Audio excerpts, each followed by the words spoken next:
What's going on, everyone? Today I want to talk about the team who I think I've been having the most fun watching this season, other than my Brooklyn Nets, obviously. That would be the Indiana Pacers. They have looked so unbelievable this year. I can't even believe what I'm watching. So, today I just want to discuss a few reasons why this is happening and break down the players I'm really liking so far on this team. Okay. So the first and most obvious here is Tyrese Halliburton. Uh, he just looks incredible this year. 23.6 points per game, 20th in the league. Which is actually like, it just shows how talented the NBA is. If you're averaging almost 24 points a game and you're 20th in the league, I mean, that just shows how great it's been so far this year. 4.3 rebounds a game and 11.6 assists, which is first in the NBA. 50.4 field goal percentage. So Tyrese Halliburton just keeps getting better. He had a great start in the Kings for a season, and then his second season, midway through the season at the deadline, he was traded. Tyrese, since he's came to Indiana, has shown that he's an elite playmaker. I think in not even now a couple years, he's going to be the best playmaker in the league. I know you could say that now because he leads the league in assists, obviously, but I just see Halliburton only going up from here. The past seasons he's been in the NBA, he's already shown that his playmaking and scoring ability has gotten better, but I don't even think we've seen him at his best yet, considering how young he is. He's nowhere even near his prime yet, which just as a fan of the NBA makes me so excited to see. I can't wait to see where he goes. And he's been doing great on defense too. Zero point 0.6 blocks per game, almost a steal a game. It's pretty nice. It's been fun watching him play on the defensive end. I really like what he's bringing to this Pacers perimeter defense. It's just been fun. I love watching him. And after watching them play the Bucks the other day, I want to talk about Miles Turner, who, if you're a fan of the NBA, you know this man's brought up in trade discussions all the time. And I feel like this is finally the season where we're going to see that end. It's just proven he's a homegrown talent for Indiana, and they want to keep him with how good they've been doing. So, Miles Turner averaging 17.6 points per game, 8 rebounds a game, and almost 2 assists a game. Uh, the thing that's been crazy about not Halliburton, Miles Turner, is he's been really good as a 3 point shooter. If you never watched a Pacers game before and you saw the man that tall, you would think that he's just a guy who scores in the paint, doesn't have an offensive bag, but no, man, that Bucks game, he was taking a lot of threes. He's shooting 40% right now from three, averaging four threes per game. And on the defense, he's looked pretty decent too. 1.7 blocks per game, which is 14th in the league. His defense wasn't that great against the Bucks, but I only assume for it to get better. Giannis just went nuclear that game, so it doesn't surprise me that they had a hard time stopping him.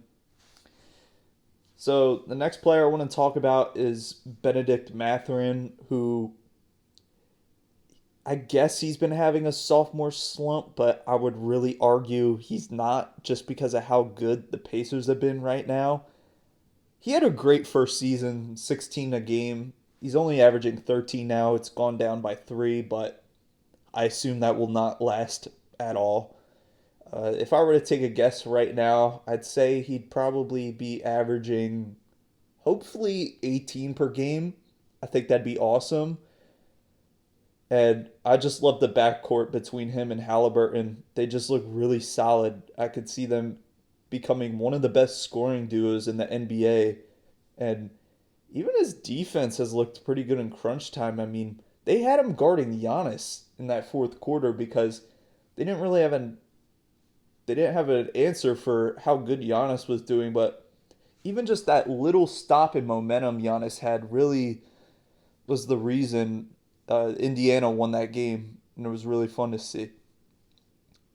All right, now we have my favorite pickup from the Pacers this summer, and that was NBA champion Bruce Brown, Brooklyn legend. Oh man, I wish Steve Nash played him more.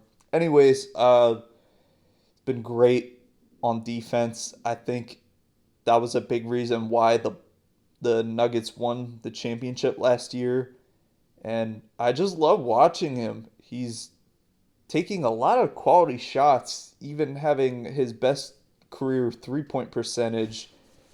I don't have much to say about Bruce Brown other than he's just nice. He's a really solid role player. Okay, then we have Aaron Neesmith, who was traded from Boston. Just because of how good Boston was, he didn't really get to show his skill set, but I feel like last year was really good. He took a massive jump. I think going from 3 points per game to 10, which is really nice. He's just been a really, really, really good guard from them. Really good 3-point shooter, 50% right now. Yeah, I love Aaron E. Smith. I think he's only going to get better from here. Okay, and then another acquisition they made, Obi Toppin, 9 points per game. I like him being in Indiana more than the Knicks. I just think New York was not the city for him. It wasn't the system. I don't know. Thibodeau wasn't playing him that much. I wasn't a fan of that. I think Obi Toppin is a really solid role player. Unfortunately, I don't think he's going to be more than a role player. Fingers crossed I'm wrong, though, because I love watching Obi Toppin play. He's really nice. And the last person on this team I want to talk about that has been making me upset he's not been getting that many minutes, and it's their first round draft pick, Jarris Walker. I literally have nothing to say about him. He's barely played. He's only averaging 3 points a game right now off at 9 minutes per game. Indiana, we got to see him more. I think he can contribute so, so, so much to this team. Yeah, we just need more Jarris Walker. Okay, so now I want to talk about the history of this Pacers rebuild and why I think it's the fastest ever. So it started 2 years ago with the Halliburton trade. Him and it was him and Buddy Hield for Domantas Sabonis, and I don't know if Chris Duarte was in there. I'm pretty sure he was, but at the time, I hated this trade for Sacramento. I absolutely loved, loved, loved it for Indiana. And even with Sacramento's success and having a phenomenal regular season last year, I still hate it for them. And that is absolutely zero disrespect to Domantas Sabonis. I think he's a great center. He's just entering his prime right now. I'm really excited to see what Sacramento could do, but man, just Halliburton is too talented. And what we're seeing so far this year only shows that what I was mentioning earlier, he's only going to get better. And right now, he's shown that he's one of the best point guards in the NBA. And I think he will continue to be the best playmaker and only get better at his playmaking ability. So in 2021, they drafted Chris Duarte, who's no longer on the team, and Isaiah Jackson, who, even though his stats don't pop out, I think he's been really nice for this Pacers team. I enjoy seeing him get on the court. I need to watch and observe him more. Okay, so 2022, this is where they had a really, really great draft. Benedict Mathurin, love him. Think he's going to be an all-star one day. And a player I didn't talk about yet who they drafted, Andrew Nemhard, 8 points per game. Really, really, really solid guard. I love what I'm seeing from him right now. I can't wait to see what he does the rest of the season. He's been a really fun, underrated watch. And then 2023, it's only been a few games, so I'm not going to jump to conclusions. Jarris Walker, please play him more.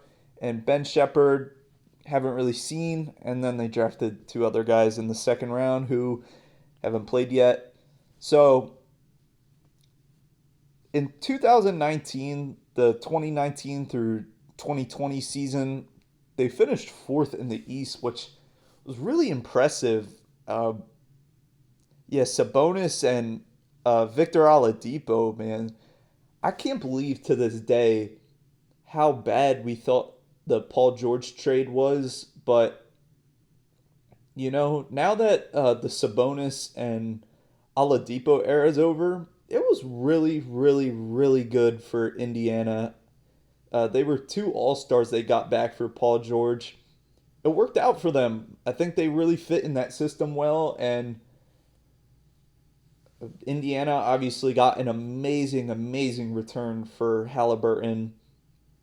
And then the 2020 through 21 season, they had a huge drop off, being a ninth seed, not even making the playoffs.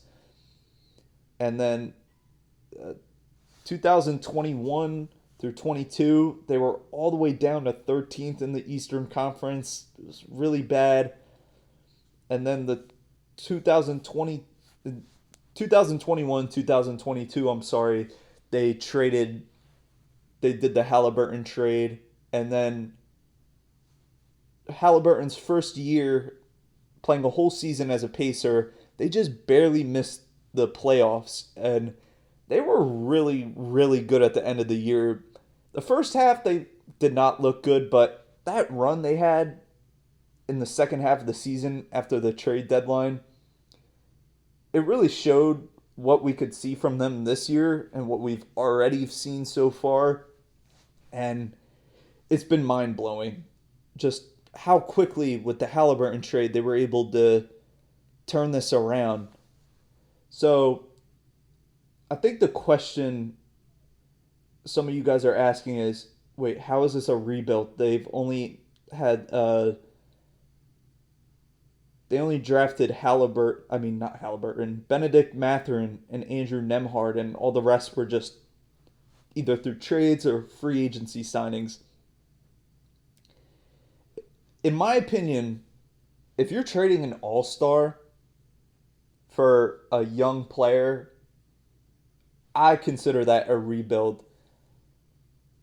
All the other acquisitions are fairly young too, so you can make the argument that it was just a really successful retool, but I don't think Halliburton was as good as he is now, and just his playmaking so far just proves that he's already reaching all-star level and that this was a rebuild.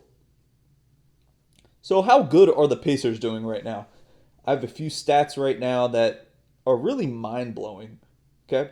So they're fourth in points in the paint, really solid. You could thank Turner for that. And Halliburton, he's been averaging more free throws a year, so he's getting to the basket a lot more too. He's a big reason for that. They're third in three-point percentage behind Brooklyn and Dallas. Yeah, just the three ball, it's been fantastic for them. That's what I've been loving the most. And here's the most interesting stat from them. They're leading in points per game, with being the not only just leading in the NBA for points per game, but they're the second best ever, only zero point 0.5, I think, away from the 1981-1982 Denver Nuggets.